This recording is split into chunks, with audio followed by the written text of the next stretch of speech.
Demikian firman Tuhan.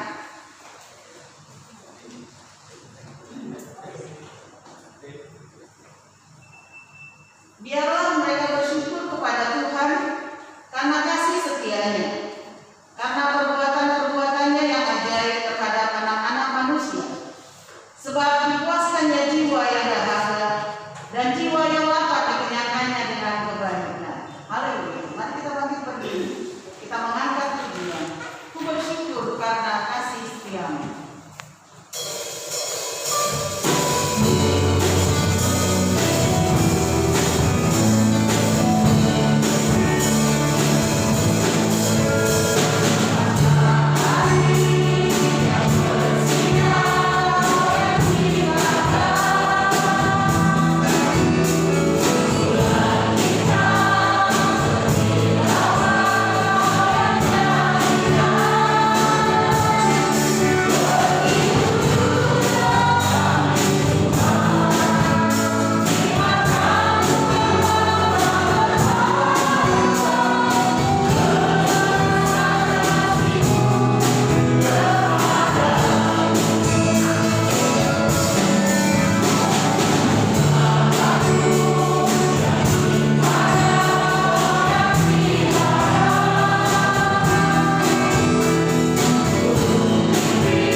bagi bangsa, doa bagi jemaat, doa bagi gereja.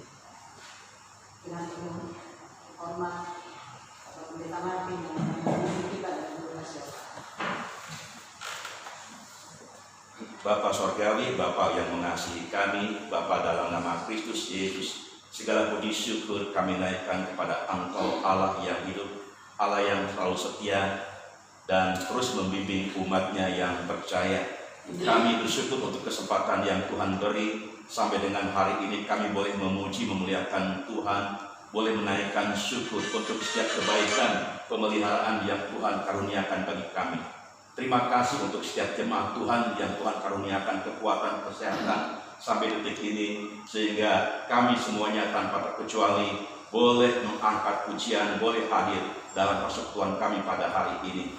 Kami menyerahkan dalam tangan kuasa Tuhan seluruh pergumulan anak-anak-Mu, terutama kami juga menyerahkan gereja-Mu.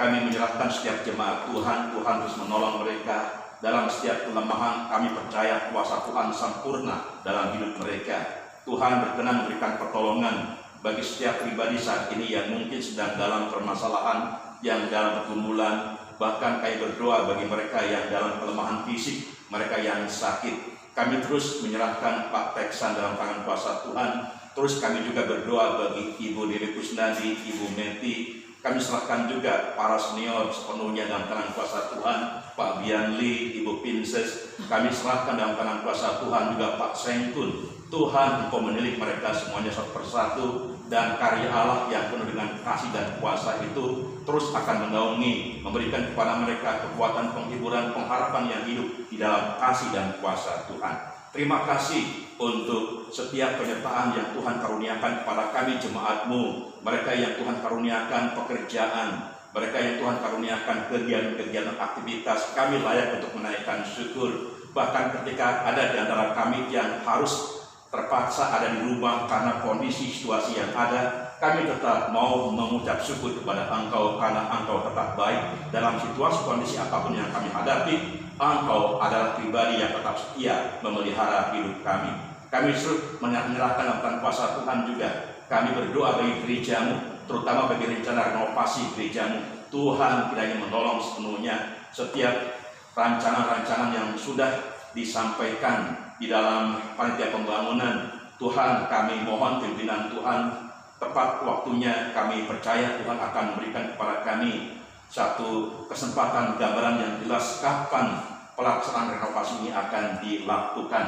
Dan kami terus berdoa bagi dana yang dibutuhkan. Kami percaya bahwa Engkau adalah sumber segala berkat. Engkau pun berkenan untuk memberkati setiap jemaat Tuhan, sehingga dengan berkat yang Tuhan karuniakan bagi mereka, mereka pun diberi kesempatan yang sama untuk berkontribusi, untuk boleh melayani Tuhan melalui harta mereka. Terima kasih Bapak, kami serahkan dalam tangan kuasa Tuhan juga pergumulan daripada bangsa dan negara.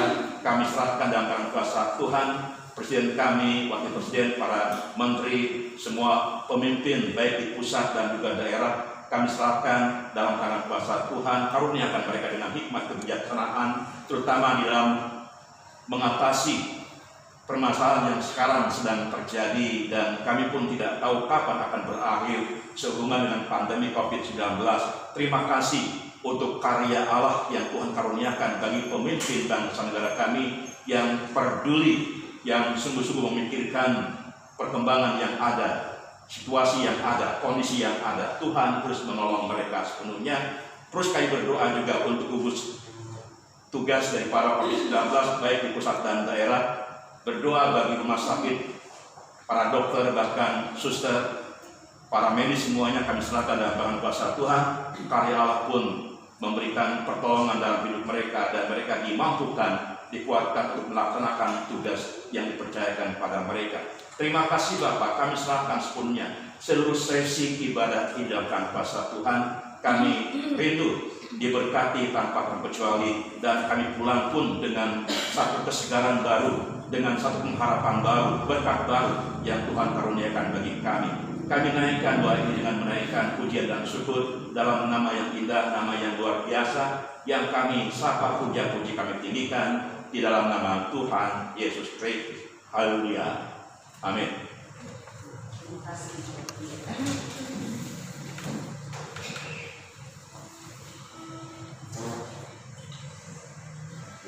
tema kita di bulan Agustus ini, dan ini adalah minggu yang terakhir pada bulan ini. Ini pelajaran terakhir dari tema sepanjang bulan Agustus. Bebaskan ikatan, song-song masa depan. Ayat ini diambil dari Kolose 1 ayat 13 sampai 14. Mari kita membaca bersama-sama. 2, iya. Ia telah melepaskan kita dari kuasa kegelapan dan memindahkan kita ke dalam kerajaan anaknya yang terkasih. Di dalam Dia kita memiliki penebusan kita, yaitu pengampunan dosa. Kolose 1 ayat 13 sampai 14. Ya, saudaraku, marilah kita melepaskan diri kita dari kebiasaan-kebiasaan buruk dan kelemahan-kelemahan yang biasanya masih terjadi dalam hidup kita. Lewat ujian ini, mari kita bersemangat menyongsong masa depan, mengalahkan kedagingan, memuliakan Tuhan. Darah Kristus Maha Kuasa.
Danu dan Ganes.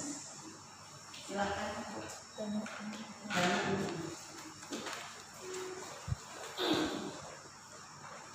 Shalom, selamat pagi Bapak Ibu. Shalom. Ini saya akan menceritakan sebuah kisah saya. Nama saya Dani Putra. Sejak masih kecil saya tidak mengerti dan tidak memahami apa itu Tuhan, apa itu agama.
saya tidak menjamin saya akan menerima Tuhan Yesus Kristus.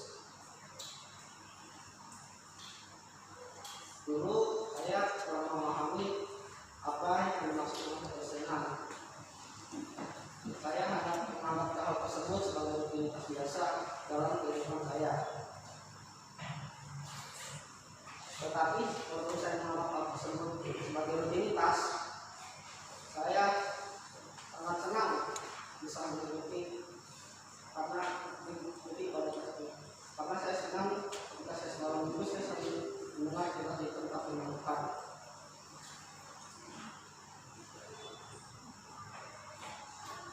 Dan saya selalu dibimbing oleh guru suami saya sehingga saya mulai mengerti apa itu firman Tuhan. Pada saat itu saya juga mulai bertobat dan mulai percaya pada Tuhan. Saya diajak dibimbing untuk dibaptis. Itu saya mengikuti OKB. Tapi pada saat OKB itu selesai, saya mau dibaptis, saya ragu. Karena saya takut kalau saya dibaptis itu saya ingin terikat itu jika menjadi saya sementara semayani. Jadi akhirnya saya nggak dibaptis.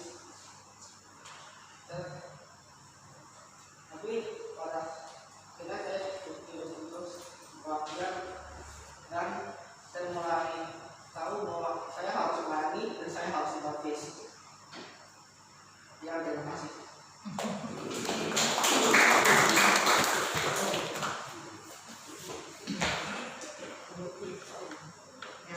Dan kita anak yang pintar, anak yang cerdas, tapi mungkin karena kerumunya sehingga semuanya menjadi lupa. Selanjutnya kita akan dengarkan kesaksian dari Danis.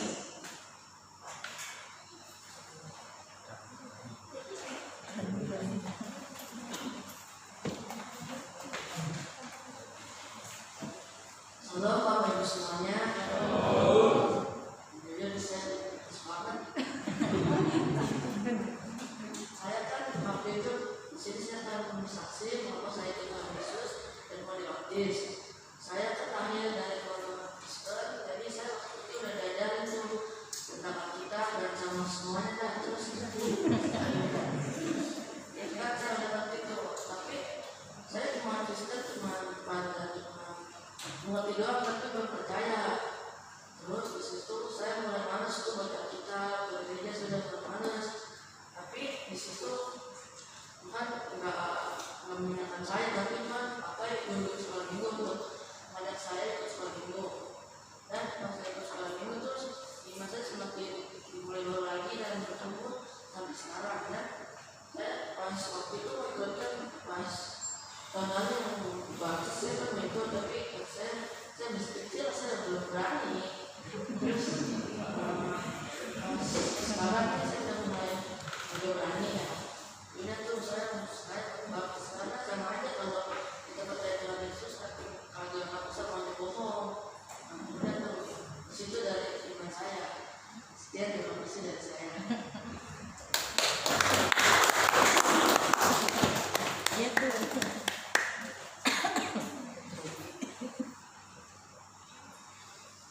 Saya sedikit cerita tentang Dani. Jadi Dani ini memang tumbuhnya tinggi sekali. Dulu pernah dalam lomba nyanyi di mall antar PPA. Lagu yang sudah diapalin sampai dia nggak bisa apa dia cuma luar biasa. Lalu juga dia punya kesaksian. Mungkin sebenarnya dia mau ceritain cuma karena dia. Sebelum ini dia udah pernah dibaptis di gereja yang lalu saya tanya, tapi baptisan itu karena materi. Jadi karena disuruh orang, kalau kamu dibaptis, maaf ya bayar, kamu dapat uang 100.000. Dia bilang untuk saya udah dibaptis. Coba ceritain bagaimana cara kamu dibaptis. Dia ceritain. Saya bilang baptisan itu nggak sah. Kamu dibaptis karena mau duit. Sehingga akhirnya dia merasa bahwa belum sah, orang harus dibaptis itu karena dia percaya, bukan karena akhirnya dia mengikut KB dan itulah kesaksian tadi walaupun sudah membaca, padahal dia benar bilang ke saya bahwa dia ingin jadi pendeta yang namanya yang jago multimedia. Ya, jadi dia bilang dia mau ambil S1 dulu di multimedia, baru nanti dia ambil kepala teologi. Luar biasa anak kita. Kita sebagai orang tua terus membimbing mereka supaya kelak mereka yang membagikan kita mengisi gereja. Haleluya. Amin. Sebelum memberikan persembahan, mari kita mengangkat pujian. Sungguh ku bangga.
Terima kasih Tuhan. Terima kasih Bapa. Kalau sepanjang minggu ini Engkau sudah memberkati kami. Engkau memberkati kami lewat kesehatan kami. Engkau memberkati kami melewati menjalani kehidupan ini. Walaupun kehidupan ini penuh dengan pergumulan, tetapi bersama Yesus kami tetap bersukacita. Terima kasih Engkau juga sudah memberkati kami lewat materi, pekerjaan, dan usaha, sehingga pada pagi hari ini kami datang ke hadapan-Mu, ingin mempersembahkan untuk kemuliaan Nama, untuk pekerjaan Tuhan di tempat ini.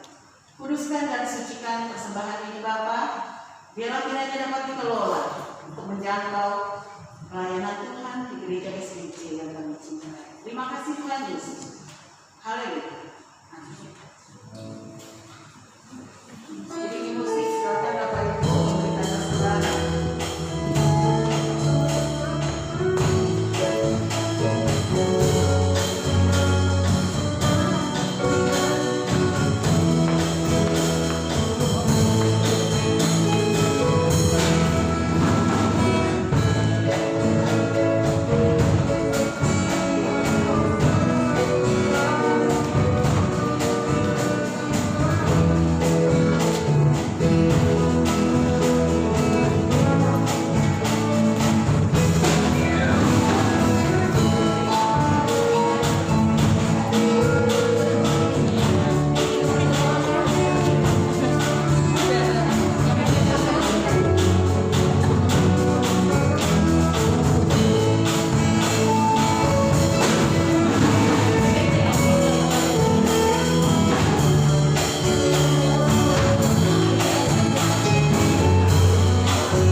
jam 6 sore ada PKIP. PKIP itu apa sih? Persekutuan PK.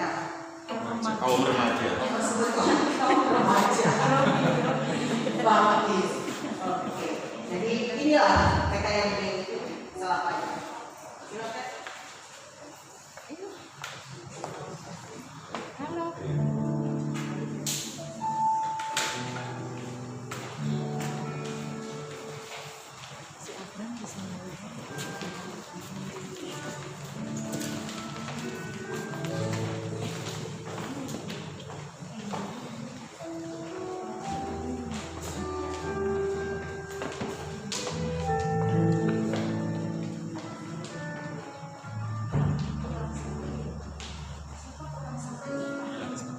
Bilang nggak?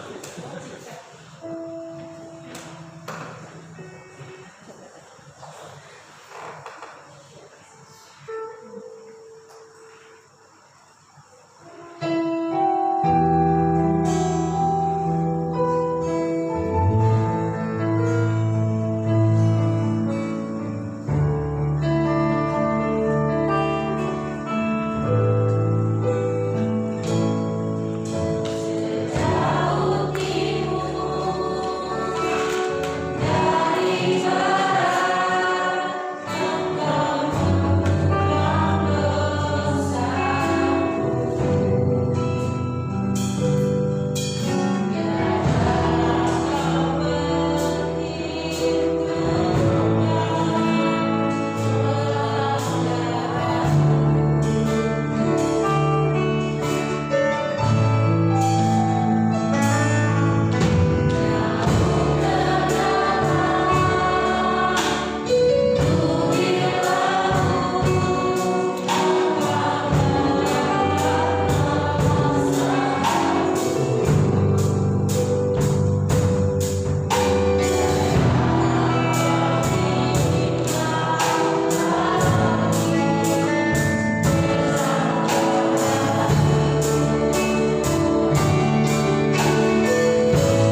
berhasil PKMB.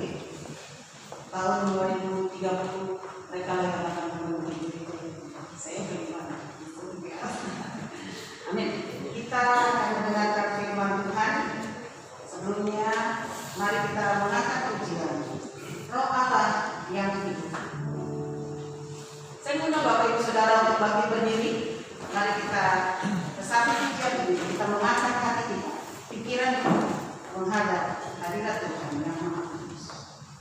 Thank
kuasa-Mu dipenuhi dengan keajaiban, dan kami percaya kalau sampai dengan hari ini kami menikmati berkat-berkat yang dari Tuhan semuanya karena kemurahan Tuhan sebagai satu dampak yang besar, yang ajaib, kami pribadi-pribadi yang telah dimerdekakan dalam Engkau.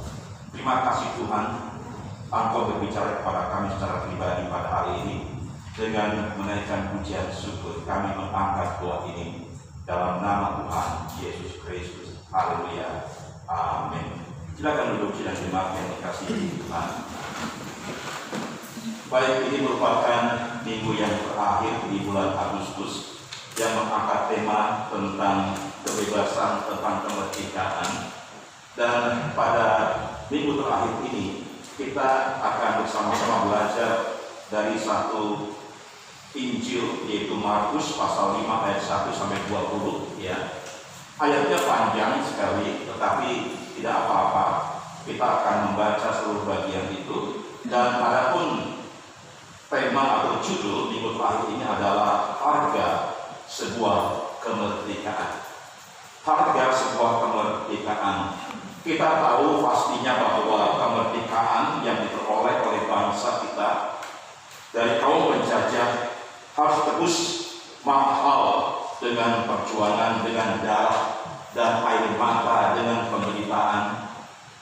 Dan kita pun harus memahami bahwa ketika kita ditebus oleh darah Kristus dan kita ditebus dari kuasa kegelapan, kuasa dosa, itu pun bukan perkara yang murah.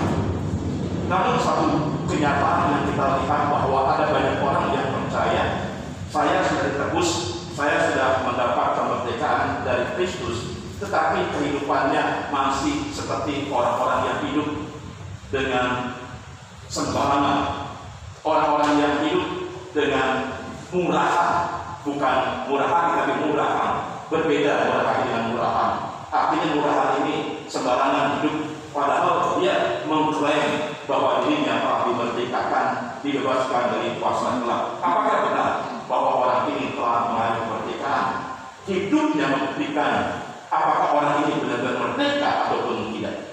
Nah, kalau kita perhatikan dari bagian Markus pasal 5 ayat 1 sampai 20, kita akan baca bersama-sama, walaupun ini akan membuang banyak waktu, tapi saya percaya ini merupakan hal yang tidak sia-sia buat kita, karena tanpa kita membaca keseluruhannya kita tidak akan paham. Karena itu saya ingin kita membaca seluruh bagian ini. Kita akan bergantian. Saya akan baca ayat pertama, jemaat yang dikasihi akan baca ayat yang kedua, demikian terusnya sampai dengan ayat 20. Demikian bunyi firman Tuhan mulai dari ayat pertama. Lalu sampailah mereka di seberang danau di daerah orang Gerasa. Yesus turun dari perahu, datanglah seorang yang kerasukan roh jahat dari pekuburan menemui dia. Orang itu diam di sana dan tidak ada seorang pun lagi yang sanggup mengikatnya, sekalipun dengan rantai. Karena sudah sering ia dibelenggu, dirantai, tetapi rantainya diputuskannya dan belenggunya dimusnahkannya, sehingga tidak ada seorang pun yang cukup kuat untuk menjinakkannya.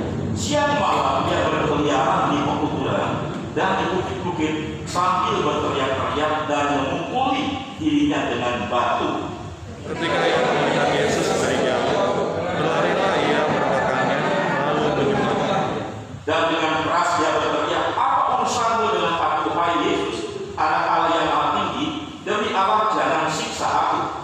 Karena sebelumnya Yesus mengatakan kepadanya, "Hai roh jahat, keluar dari orang ini." Kemudian dia bertanya kepada orang itu, "Siapakah namamu?" Jawabnya, "Namaku Legion, karena kami banyak." Dia memohon Yesus dalam musik roh itu keluar dari daerah itu. Ada di sana di lereng bukit sejumlah besar babi sedang mencari makan. Lalu roh itu memintakan kepadanya, "Suruhlah kami pindah ke dalam babi-babi itu, biarkanlah kami memasukinya." Yesus mengabulkan permintaan mereka, lalu keluarlah roh-roh jahat itu dan memasuki babi-babi itu. Kawanan babi yang kira-kira 2000 jumlahnya itu terjun dari tepi jurang ke dalam danau dan mati lemas di dalamnya. Maka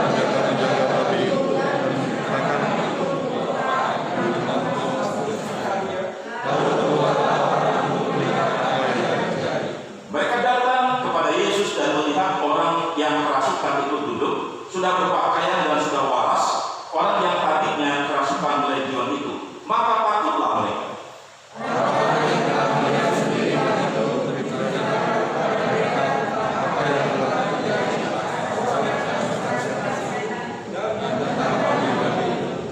Lalu mereka mendekat Yesus, lalu mereka mendesak Yesus supaya ia meninggalkan daerah mereka.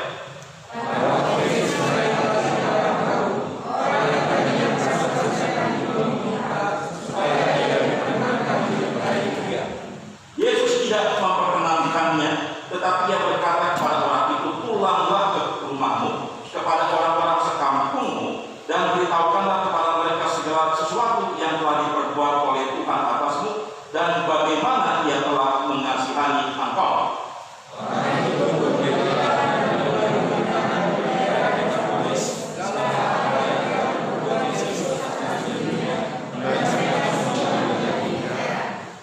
Nah, Bapak Ibu sedang yang dikasih Tuhan, kita akan melihat bagaimana kondisi daripada orang yang sedang dirasuki setan ini. Ya, maksudnya. Kita akan melihat bagian ini.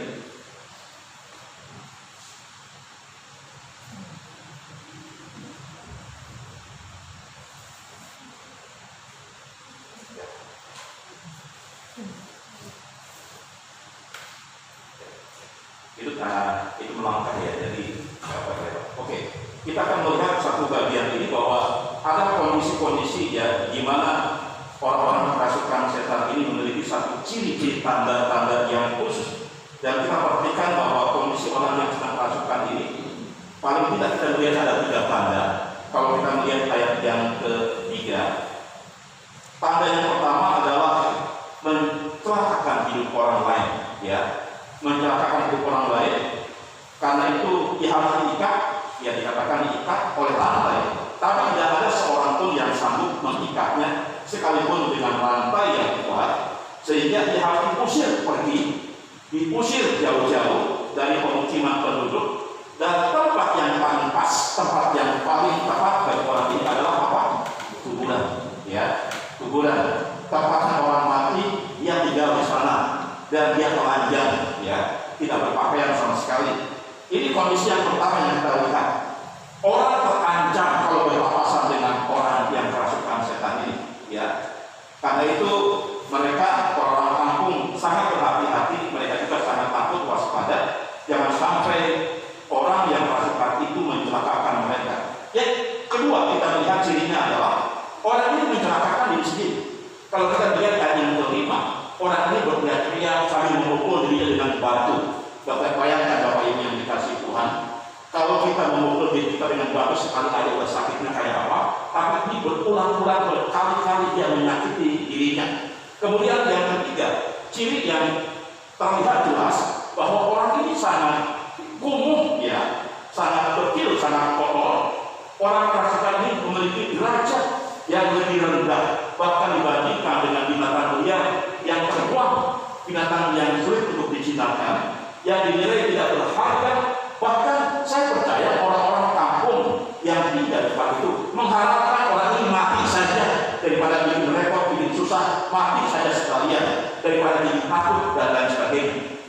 Begitu tidak berharganya orang itu dalam pandangan orang sekampung, ya. Karena itu Bapak Ibu yang dikasih Tuhan, saya ingin sampaikan bahwa gambaran dari kondisi orang yang kerasukan setan ini itu sama seperti kondisi kita sebenarnya. Barangkali ada di antara yang protes, enggaklah, beda jauh antara kita dengan orang yang kerasukan setan ini. Tapi saya mau sampaikan berita ini bahwa gambaran daripada orang yang kerasukan ini sama persis seperti kita yang masih hidup di dalam dosa, sama seperti kita yang masih hidup dalam kuasa kegelapan, sama seperti kita, seperti orang-orang yang masih hidup durhaka di hadapan Tuhan. Orang yang berada di luar Kristus, ya.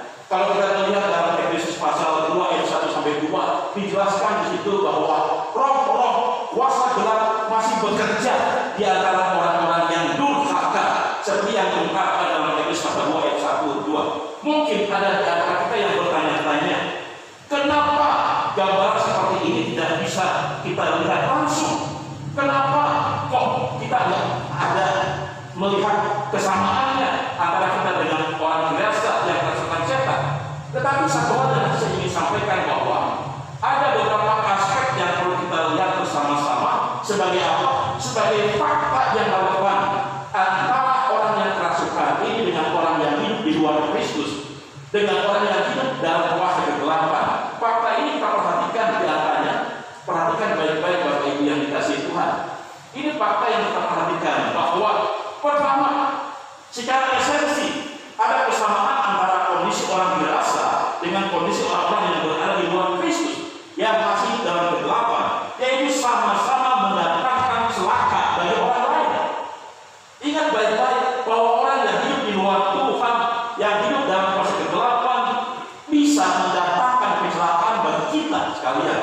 Mungkin kita tidak bisa melihat hal yang ekstrim seperti halnya yang terjadi pada orang dewasa. Secara fisik kita tidak sakiti mungkin, namun ada hal yang mengerikan, yaitu kalau kita perhatikan baik-baik, orang yang di luar Tuhan, orang yang dalam kuasa kegelapan, orang seperti ini bisa sambil pura-pura baik, bisa sambil tersenyum, memiliki niat-niat jahat bagi kita. Ya, bayangkan ini kesamaan. Yang kedua, orang yang seperti ini sering menyakiti diri sendiri. Ya, secara fisik mungkin kita tidak melihat tubuh yang terluka karena dosa. Barangkali, namun pastinya dosa akan mencelakakan kita sendiri. Seperti contohnya, kalau kita masih menyimpan iri hati, masih menyimpan dendam, kepaitan, sakit hati, pada akhirnya ini akan menjadi penyakit buat kita, mencelakakan diri kita sendiri. Itu gambaran jelas orang-orang yang masih dalam proses kegelapan. Ya, orang seperti ini ketika dia dendam, sakit hati, langsung bisa dilakukan tindakan-tindakan yang mencelakakan diri sendiri. Kalau kita berdiri pada orang, kita biasanya bertindak konyol, bertindak juga betul-betul bertindak jahat dan berkenan, sampai-sampai akhirnya kejahatan kita dibongkar, kejahatan kita terlihat jelas, dan itu artinya merugikan diri sendiri. Dan kalau kita sudah dilihat, ya, terbukti perbuatannya seperti itu, maka pada akhirnya orang tidak akan respect lagi, tidak akan menghargai kita lagi, bahkan orang akan menjauh dari kita. Ya, hal yang ketiga kita perhatikan bahwa secara fisik mungkin kita tidak melihat tubuh yang yang ketiga dalam diri para penjahat besar, ya, para penjahat besar. Penjahat besar yang saya maksud adalah seperti diktator, barangkali koruptor, barangkali para mafia, barangkali politisi-politisi yang busuk, yang tidak bisa berubah, yang suka dijinakan. Orang model seperti ini sangat suka dijinakan. Dan kita melihat gambaran tentang itu, bahwa sama seperti orang dewasa yang kerasukan, suka dijinakan, maka orang-orang yang melakukan kejahatan-kejahatan kelas kakap seperti koruptor, diktator, para mafia, dan politikus busuk juga suka dijinakan. Jadi gambaran jelas yang kita lihat dari kehidupan orang-orang masa kini, dan ini relevan. Fakta ini sangat relevan dan masih terjadi sampai dengan hari ini. Mereka mungkin tidak kerasukan setan langsung, tetapi mereka kerasukan kuasa gelap. Hidup orang yang luar Kristus pasti masih ada di bawah pengaruh kuasa-kuasa gelap. Ini pertanyaan yang penting buat kita, orang-orang yang telah ditebus, dimerdekakan oleh Kristus. Kita semuanya layak untuk menaikkan pujian dan syukur untuk kebaikan Tuhan, untuk anugerah Tuhan yang telah memerdekakan kita. Puji Tuhan, kita sudah diselamatkan, dimerdekakan oleh Kristus. Pertanyaannya adalah, apakah tindakan kita, apakah respon kita sebagai orang yang telah dilepaskan dari kuasa gelap, dari dosa? Apa responnya? Apa yang harus kita lakukan? Pasti ada tindak lanjut, bukan? Sebagai satu dampak hasil dari orang yang telah dimerdekakan, dilepaskan dari kuasa gelap, paling tidak kita bisa melakukan 3 hal. Ya, hal yang pertama yang kita belajar di sini adalah bahwa kita, ya, kita pasti menyadari bahwa kita adalah pribadi yang berharga. Ya.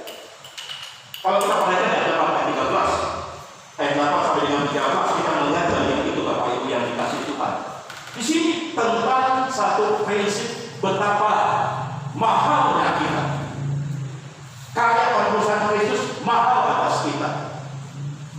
Waktu kita sadar kita dilepaskan, dibebaskan, dimerdekakan oleh Kristus, kita menyadari harga kita. Kita menyadari bahwa kita itu demikian bernilai tinggi di hadapan Tuhan. Nah, kalau kita perhatikan dari ayat kita baca, Bapak Ibu yang dikasih Tuhan, roh jahat ya, legion itu artinya ya legion itu karena kami banyak kalau kita melihat di dalam firman Tuhan. Tapi kalau legion itu merupakan satu bentuk jumlah serdadu Romawi yang jumlahnya kira-kira 6.000 sampai dengan 12.500 ya. Tetapi tidak selalu jumlahnya seperti itu ya. Jumlah legion bagi orang Romawi atau mungkin resimen bagi kita itu bisa berbeda sesuai dengan keadaan, sesuai dengan keperluan. Tapi ada yang mengatakan 6.000, 12.500 ya. Tetapi kalau kita perhatikan di sini diklaim bahwa orang yang kerasukan setan ini di firman Tuhan sedang kerasukan roh legion ya. Dan kita perhatikan bagian ini baik-baik Bapak Ibu yang dikasih Tuhan. Orang yang kerasukan setan ini tebus dengan apa? Dengan berapa ekor babi? 2.000. Ya, nggak main-main. 2.000 ekor babi. Saya mau tanya satu ekor babi sekarang berapa sih? Masalah. Tangerang adalah tempat yang populer dengan babi. Ya. Dulu saya di Jakarta, saya nggak pernah dengar Tangerang itu populer dengan babi. Tapi saya baru sadar ternyata waktu saya pindah ke Tangerang, di Tangerang ternyata pusat babi. Sampai saya orang Jakarta tanya sama saya, Pak ada babinya enggak? Saya bilang banyak babi, ya. Tapi yang belum matang nggak tahu saya di mana tempatnya. Tapi yang matang ada sate babi, ya. Saya menunjukkan kalau mau sate sanca, sate kulit ada tempatnya. Di Serpong juga ada. Pokoknya kawasan Tangerang populer. Cuma saya mau tanya, pasaran babi umumnya berapa? Barangkali mungkin tergantung bobotnya ya berapa? Ada yang bilang 5 juta, betul? 5 juta, ya. Coba kalau kita rata-rata aja lah, nggak apa-apa 5 juta. Kali 2 itu berapa? Kalau kita konversi dengan harga tanah, 5 juta kali 2.000 ekor, berapa? 20 miliar, betul? Betul. 20 M ya? 10. 10 M. Ya, 10 M, sorry. Ya, 10 miliar. Ya, 10 miliar. Tapi kalau di Papua, Bapak Ibu yang dikasih Tuhan, di Papua kalau ada pernikahan perkawinan itu dijadikan mahal. Dan nilai babi tinggi, minimal 40 juta seekor. Ya, kalikan 40 juta kali 2.000. Berapa? 40 juta, 80 miliar. Saya sampaikan, bukan berarti harga kita sama dengan 2.000 ekor babi, bukan itu maksudnya, ya, bukan itu maksudnya. Tapi ini memberikan gambaran kepada kita betapa mahalnya harga kita. Barangkali jauh, dan saya percaya jauh dari sekedar 2.000 ekor babi, ya. Ukurannya standarnya bukan 2.000 ekor babi, tetapi firman Tuhan berikan kepada kita gambaran yang jelas. Orang yang terbuang ini, orang yang dianggap sampah ini, orang yang tidak berharga ini, dihargai dengan 2.000 ekor babi. Padahal orang kampung mengharapkan mati saja deh, karena nggak ada harganya, nggak ada nilai sama sekali. Lebih rendah dari binatang liar sekalipun. Tetapi perhatikan baik-baik. Harus bagus dengan 2.000 ekor babi. Harga yang sangat mahal, tentu saja bagi para peternak waktu itu. Ini memberikan gambaran jelas betapa mahalnya kita, jiwa kita di hadapan Tuhan, bahkan kita mahal berharga jauh daripada 2.000 ekor babi. Kalau kita perhatikan, misalkan contoh yang paling baik adalah contoh di dalam misalkan di dalam firman Tuhan bahwa kita adalah orang-orang yang percaya, itu harganya, ya, harganya itu darah Kristus. Nilai luar biasa Bapak Ibu yang dikasihi Tuhan. Kita itu bernilai tinggi di hadapan Tuhan. Karena itu jangan sampai kita menyia-nyiakan kesempatan yang Tuhan beri, karena kita tapi berdikatan oleh Dia. Ya. Ini yang harus kita sadari sepenuhnya. Dalam 1 Petrus pasal 1 18-19 bahwa kita ini adalah pribadi-pribadi yang sungguh-sungguh ditebus dengan darahnya yang mahal, bukan dengan emas dan perak, ya, tapi dengan darah Kristus yang mahal. Dan Matius 16 ayat 26 berkata kepada kita dengan jelas, kita itu telah lunas dibayar, karena itu muliakanlah Tuhan dengan tubuhmu. Ya. Dengan perkataan lain, ketika kita menyadari bahwa kita itu telah ditebus oleh Kristus dengan harga yang mahal, mari kita sama-sama muliakan tubuh kita untuk memuliakan Tuhan. Ini yang harus kita sadari Bapak Ibu yang dikasihi Tuhan. Kita harus menyadari betapa berharganya kita waktu kita sadar kita ditebus oleh Kristus. Jangan pernah sia-siakan hidup kita, karena kita adalah pribadi-pribadi yang sangat berharga di hadapan Tuhan. Bapak Ibu yang dikasihi Tuhan, hal yang kedua yang kita lihat dan kita belajar dari bagian ini adalah, perhatikan baik-baik di dalam bagian ini juga. Hal yang kedua, bahwa seseorang yang sadar dirinya telah ditebus, dimerdekakan dari kuasa gelap, kuasa dosa adalah rela untuk membayar harga. Ada kerelaan untuk membayar harga Bapak Ibu yang dikasihi Tuhan. Ya, ini satu bagian yang harus kita lihat bersama-sama. Ada kerelaan kita membayar harga. Bapak Ibu yang dikasihi Tuhan, kita harus sungguh-sungguh melihat bagian ini bahwa ketika kita telah diselamatkan dan dimerdekakan dari kuasa dosa, tentu selanjutnya kita sangat rindu untuk tetap setia mengikuti Kristus dan terus mengalami pertumbuhan rohani. Itu yang jadi tujuan kita. Namun ada harga yang harus dibayar untuk menjadi pribadi-pribadi yang tetap setia mengikuti Tuhan. Karena itu Bapak Ibu yang dikasihi Tuhan, jangan sekali-kali kita memandang rendah kemurahan Tuhan. Jangan kita memandang rendah karunia Tuhan. Jangan kita memandang rendah anugerah Tuhan. Banyak orang yang telah mengaku percaya kepada Kristus, tetapi kehidupannya masih terikat dengan dosa dan kuasa kegelapan. Ini patut disayangkan. Harus ada kesadaran penuh dan kerelaan untuk membayar harga ketika kita menyadari kita terbebaskan dari dosa, ditebus dari dosa. Jika benar-benar mau bertumbuh, kita harus siap bayar harga. Jangan sekedar puas kita hanya menjadi Kristen KTP. Ya, dulu dalam renungan yang saya kirim, KTP itu artinya apa? Kristen tanpa pertobatan. Ya, jadi Kristen tapi nggak pernah bertobat dalam hidupnya. Akunya Kristen tapi nggak ada pertobatan sama sekali.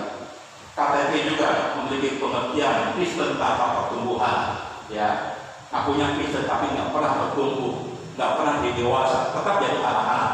Ini KTP. Ya, KTP juga Kristen tanpa persekutuan. Ngakunya Kristen tapi nggak pernah berdoa, nggak pernah baca firman, nggak pernah beribadah. Itu namanya KTP, Kristen tanpa persekutuan. Ya, jadi kalau kita sungguh terbebaskan dari dosa, dari kuasa gelap, kita tunjukkan kepada banyak orang, kepada gereja, kepada jemaat, ya, bahwa kita adalah orang yang benar dimerdekakan. Dan sebagai konsekuensinya, kita siap untuk membayar harga. Dan ini bukan perkara yang mudah untuk kita lakukan Bapak Ibu yang dikasihi Tuhan. Kalau kita perhatikan dalam ayat 14 sampai 17, ya, ini kita melihat bagian yang sangat unik. Kalau kita melihat, ya, bahwa ketika para peternak pemilik babi itu melihat babi itu terjun bebas ke jurang, masuk dalam-dalam dan mati lemas 2000 ekor, mereka semua ribut, ya. Mereka semua cerita ke sana kemari, mereka lari, ya. Kemudian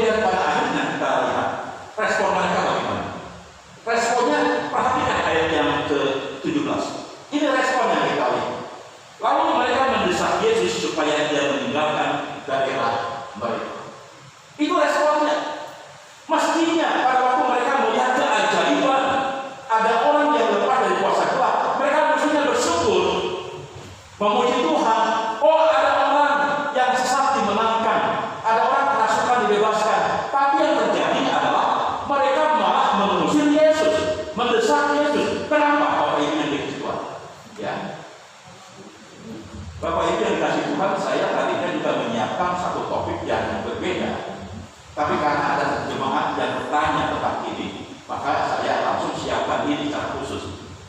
Karena saya ingin menjadi berkat bagi semua. Ketika kita baca firman Tuhan ini, barangkali juga itu menjadi kebingungan buat kita. Loh, kenapa mereka musuh Yesus? Dasar Yesus pergi, bukankah mereka melihat keajaiban?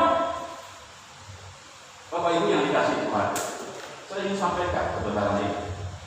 Ada banyak orang yang mengatakan, saya sudah melihat keajaiban Tuhan, saya kagum pada Tuhan.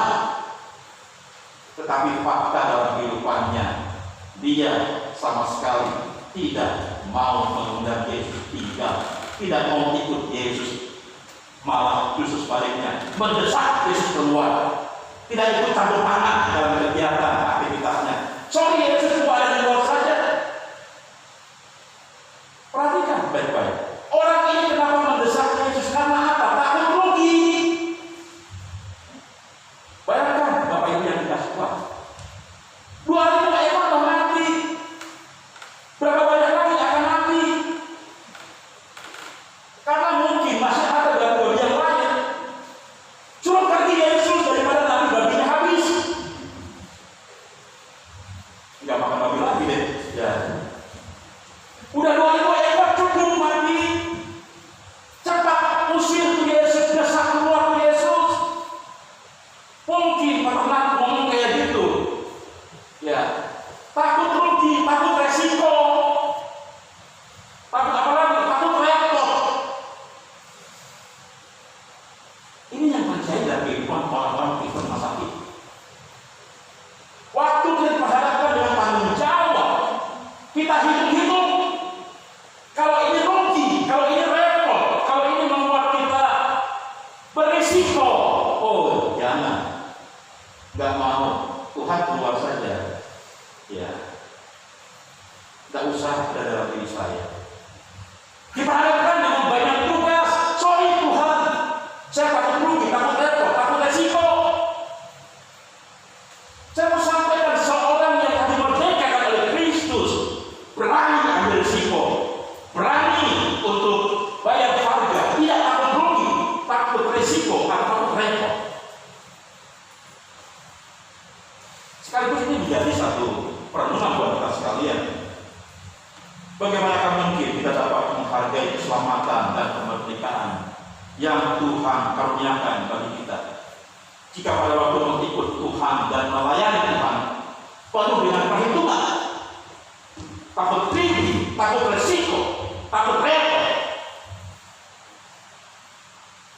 Sepanjang kita masih dikuasai dengan konsep seperti ini, Bapak Ibu yang dikasihi,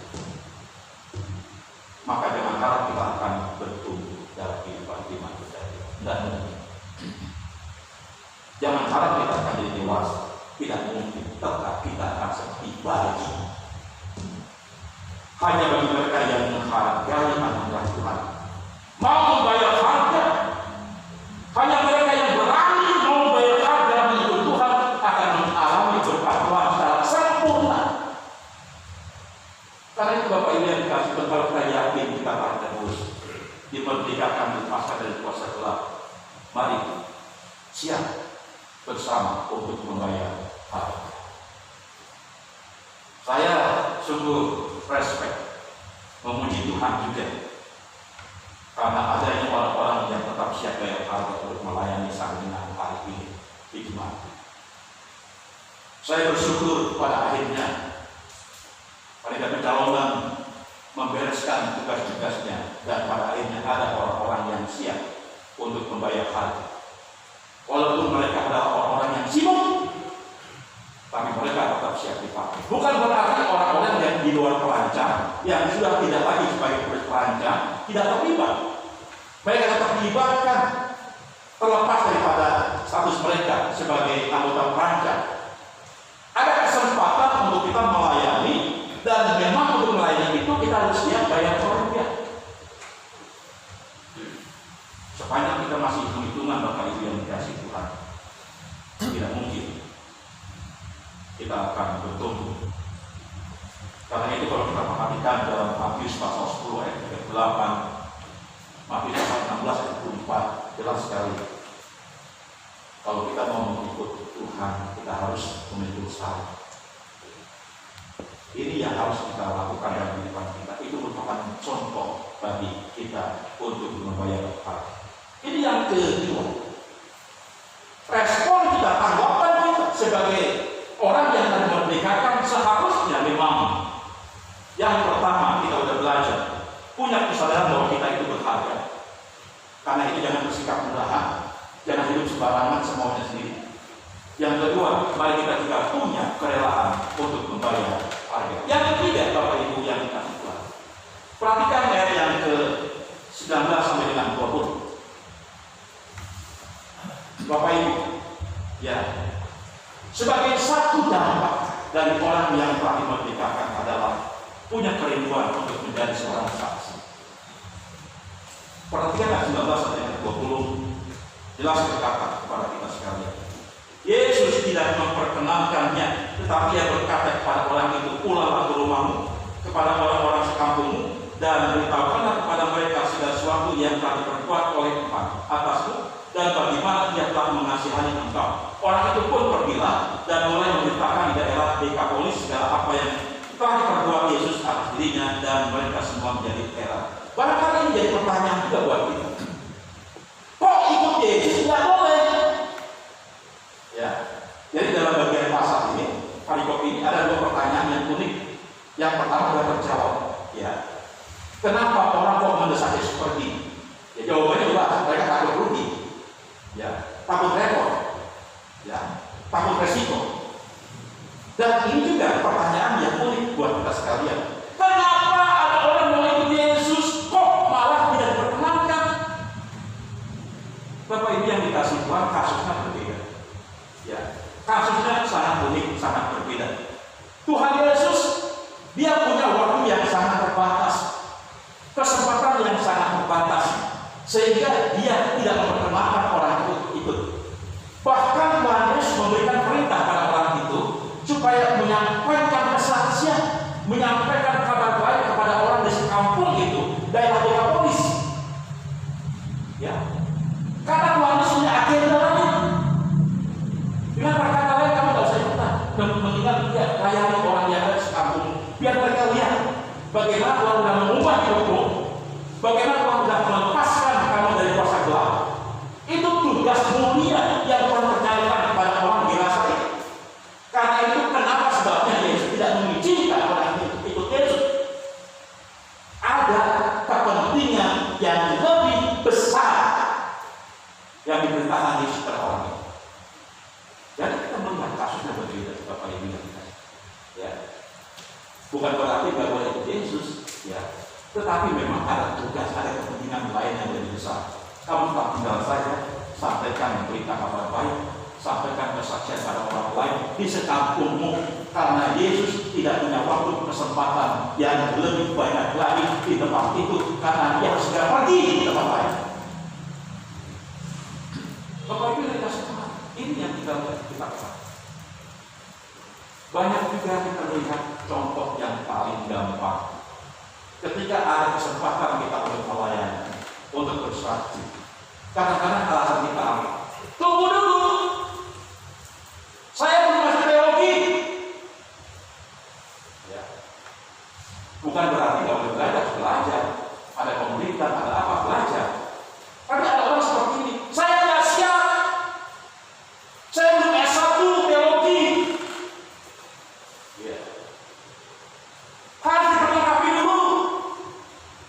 Saya ingin sampaikan, begitu ada tugas dan tugas diberikan kepada kita, siap.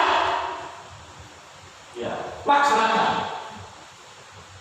Ini merupakan satu perintah yang disampaikan Yesus untuk dilakukan sesegera mungkin. Get ready. Ya, jadi perhatikan ayat 19-20 itu bicara soal bukan berarti dilarang ikut Yesus, tidak. Tapi diberikan tugas sesegera mungkin untuk dilaksanakan. Ini juga yang harus menjadi kerinduan kita sekalian. Waktu ada kesempatan, peluang yang baik untuk melayani, mari kita ucapkan, get ready, siap Tuhan, siap Tuhan, saya siap untuk melayani. Sehat ini menjadi satu kerinduan buat kita bersama sebagai pribadi-pribadi yang paling bagus dimerdekakan, dilepaskan dari kuasa kegelapan. Mari kita memberikan respon yang terbaik. Kita menyadari betapa mahalnya kita, betapa berharganya kita. Tidak berarti kita sama dengan 2000 ekor babi, bahkan jauh daripada 2000 ekor babi. Kita ditebus dengan darahnya yang mahal. Mari kita sadari juga bahwa kehidupan kita sebagai orang yang percaya adalah kita harus memiliki kerelaan untuk bayar harga ketika ada tugas yang dipercayakan kepada kita. Dan yang ketiga, siap sedia untuk dapat menyaksikan karya Tuhan melalui kesaksian. Inilah respon yang harus kita sampaikan kepada Tuhan sebagai tanda ciri bahwa kita pribadi-pribadi yang kami merdekakan oleh Tuhan. Kiranya Tuhan Yesus berkati kita sekalian dan firman Tuhan yang kita boleh dengar sungguh menjadi satu berkat sendiri, pelajaran sendiri supaya kita menjadi pribadi-pribadi yang semakin dipakai oleh Tuhan, pribadi-pribadi yang terus bertumbuh dalam kasih Tuhan. Tuhan Yesus berkati kita sekalian. Haleluya. Amin. Mari kita berdoa bersama-sama.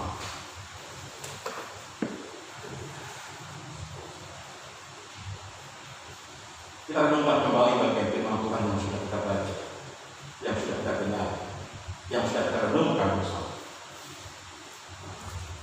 Tuhan, terima kasih untuk firman yang Tuhan sampaikan dan Tuhan nyatakan kepada kami.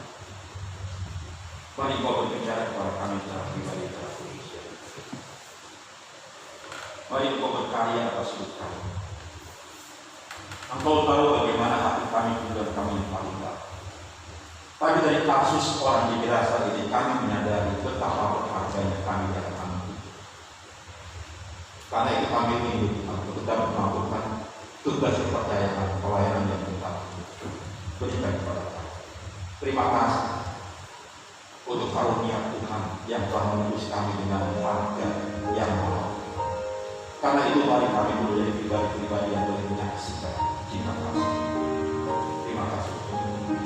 Berkati setiap jemaat Tuhan, ajar kami untuk terus merenungkan bagian firman Tuhan yang kami dengar kali ini, dan Roh Kudus terus mengungkapkan kebenaran-kebenaran sejati dalam kehidupan kami.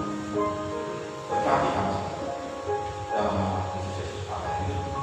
Kami berdoa. Haleluya. Amin. Mari kita akan membagi diri sebagai respon firman Tuhan yang kita dengar. Mari kita akan sucikan nyanyian pujian nomor 90, sucikan hatiku di dalam Roh. Pujian nomor 90, sucikan hatiku di dalam Roh. Biarlah ini menjadi respon kita atas firman yang boleh berdengar pada hari ini. Kita akan pujikan dengan 10 kali, sucikan hatiku di dalam Roh.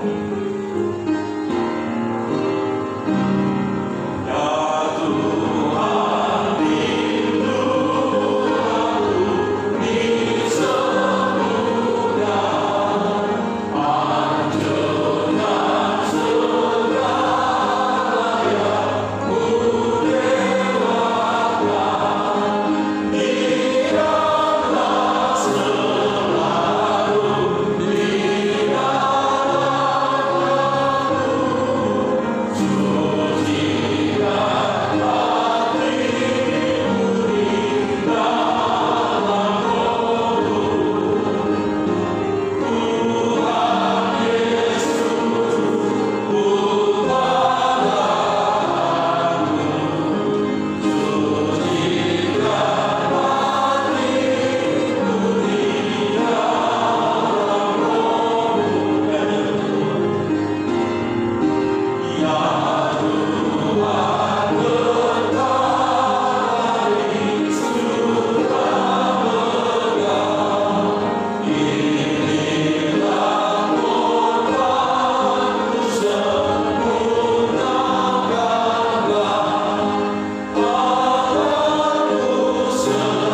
Terima kasih untuk kasih yang Tuhan karuniakan bagi kami sekalian. Kami bukanlah orang-orang yang seperti dulu lagi, tapi kami adalah orang-orang yang baru, yang telah dibaharui oleh Kristus, yang juga disebut sebagai anak Tuhan sendiri.